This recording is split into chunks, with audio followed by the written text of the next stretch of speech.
Hello YouTube, Freddie Cardona here. Welcome back to another edition and another episode of Driving and the News. Let's see what today's news has for us. But before we do that, let me cross this intersection safely. I don't want to become the news if I get into an accident. See what I did there? Okay. Anyway, yes, today is October 14th, 2022, and we're going to see what the news has for us this morning. I apologize if it starts off with a commercial or commercials, but sometimes if you're watching these videos or if someone's watching these videos 20 years from now, they'll hear these commercials and it'll be vintage to them. Just as if I was listening to someone's news broadcast from their car. Maybe they recorded it on their cassette tape and it has all the commercials from the 1970s or the 60s. So that would be interesting. All right, that's enough of my blabbering. Let's get you the news. Oh yeah, one more thing. Yesterday, I believe the audio was really low on the news, so I apologize for that. But as you guys know, there will be 1010 wins on FM, so it definitely will be clear. All right, here we go. No more blabbing. Let's get that channel up. Let me merge over here before I do anything. There we go. Mostly sunny here for today, though we will contend with some clouds at times for this morning. We're up to 69 degrees here for this afternoon. Tonight, mostly clear, cooler, low 50 in the city, mid-40s in the suburbs. Tomorrow, mostly sunny, nice day, high 59. In fact, really nice weekend. Sunday, still mild with partial sunshine, high 56. Then some changes for Monday, varying amounts of clouds and cooler with a couple showers around. High Monday, just 63. Currently, it's 53 degrees in Central Park. We have a partly cloudy sky, repeating the current temperature is 53, going up to 69 this afternoon in Midtown. A meteorologist Matt Benz on New York's weather station, 1010 wins. Attention Optimum customers. Optimum may drop your favorite Fox programming, including Fox Sports. Optimum customers could miss the NFL on Fox, which means no more Giants or Jets games on Fox 5. Plus the MLB postseason, which means you could miss the MLB playoffs on Fox 5 and FS1. And no college football on Fox, FS1, and Big Ten Network. Don't miss out on your favorite Fox Sports. Visit KeepFox.com or call 1-800-KEEP-FOX today. Is there something really absurd that keeps you out? Getting a paper cut on my eyeball. A fear you can't shake? I'm gonna leak ocular fluid on my cheeks. It's gonna go into my mouth and I will perish. Whatever scares you, I want to talk about it. Join me, Larry Mullins, on my new podcast, Your Weirdest Fears. Listen and subscribe to Your Weirdest Fears on the Odyssey app or wherever you get your podcasts from. With News Talk 714, Elon Musk's attempt to buy Twitter has turned into a federal case, and CNET editor-at-large Ian Scher says it's not exactly a surprise. At some point, the government was going to step in. I think what's notable is that it's actually happened. And now, not only is this an acquisition of one of the most culturally significant websites in the world, it's also the government involved in whether or not it's being done right. What is not known is what the focus of the investigation is, or which agency or agencies might be involved. The fact that there is some kind of federal investigation was revealed in court filings. People of a certain age remember spending a lot of time 60 years ago this week ducking under their desks at school because there was a pretty good chance we were all about to get incinerated. It was the Cuban Missile Crisis. It began when an American U-2 spy plane detected offensive missile sites being built in Cuba. Good evening, my fellow citizens. President Kennedy revealed the threat and warned the Soviets.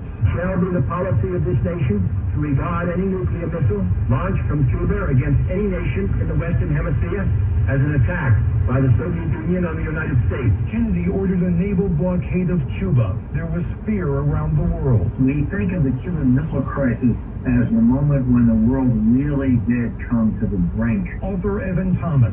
Both the Americans and the Russians were looking for a way out. In the end, the two countries reached a settlement. The missiles would be removed if the U.S. promised not to invade Cuba and remove American missiles from Turkey.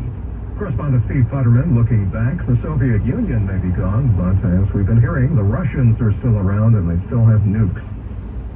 Cost-conscious Netflix subscribers or would-be subscribers have long desired a cheaper version of the streaming service, and next month they will get it. Netflix for just $6.99 a month, if you don't mind watching a bunch of ads, 4 to 5 minutes an hour. You won't be able to download anything, and some movies and shows won't be available, at least initially, due to licensing issues, but what do you want for $6.99 a month? We know what kind of candy you don't want when you go trick-or-treating. You don't want any of those hard grandma candies, Necco wafers, or, heaven forbid, wax lips. They're not even candy. So what do the kiddies want this year? CandyStore.com undertook a survey and found that these are the top 3 candies New Yorkers are hoping to find in the trick-or-treat bag this year. Findings are a little surprising. Here we go. Number 3, candy corn. Number 2, hot tamales. And number 1, Sour Patch Kids. Well, that's New York for you. If you get a candy apple, don't forget to have Mom or Dad check it for razor blades, or better yet, just throw it out. You don't want to eat that anyway. You wouldn't know it from how he's been depicted in the movies and on TV, but Al Capone did know how to write. Usually, though, he preferred verbal orders. You and me sit down, and we talk about who died. 3 letters written by Capone are going up for auction next month, along with a gun he's believed to have used at one time or another. One of the letters was written 2 days after a rival gang tried to assassinate Capone at a restaurant on the south side of Chicago in January 1925. It reads in part, "Well, pal, things have been so darn exciting that I haven't had the time to change clothes." That letter expected to go for as much as $18,000, the others for less. Down to maybe $7,000. The audio, by the way, was not really Al Capone. That was Stephen Graham playing Al Capone on Boardwalk Empire. A woman had boarded a flight from Atlanta to New York the other day when a flight attendant came up and asked her if she could pretty please remove her dog from her lap. The woman with the dog in her lap was somewhat hostile to this request. You couldn't let my dog sit on my lap?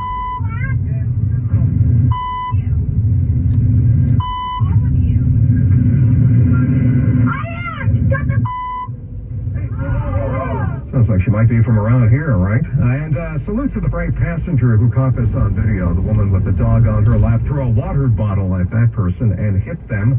The woman with the dog was thrown off the plane, which fortunately, or maybe unfortunately, hadn't left the ground yet. The Atlanta police were called to the airport, but the parties involved decided the matter was not worth prosecuting.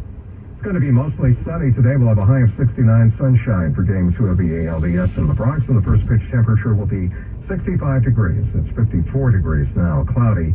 Humidity at 90. The winds are north at 8. 54. We're going up to 69. Wednesday is time 7:19. COVID-19 moves fast, and now you can too. All right, that was short and sweet. A few snippets of the news. Today was interesting. They recapped the Cuban Missile Crisis, the candies for Halloween. I remember those Necco wafers. I remember them. I guess black licorice is like everyone's least favorite. And that lady that threw that tantrum at the airplane. I'm sorry, but if you threw a water bottle at me and you hit me with it, I'm sorry, that's assault. And we have to start holding people accountable for their actions. I think if we just let bygones be bygones, she's not going to learn her lesson. And the next time, it's not going to be a water bottle she's going to throw at someone. It's going to be worse, probably. I feel that there should be repercussions for that behavior. Maybe there was, maybe there wasn't. But anyway, that was just in the news, driving and the news here today for October 14th, 2022. And I want to thank you loyal viewers. And also, just as a recommendation, if you're not a subscriber and you'd like the content, hit the subscribe button. This way you'll be notified of any future videos. And for the loyal subscribers that have viewed my content, I appreciate each and every one of you. Believe me when I say that, I say it from the heart. So, you guys have a great, great day. Have a great upcoming weekend. And be on the lookout for the next video. Take care, guys.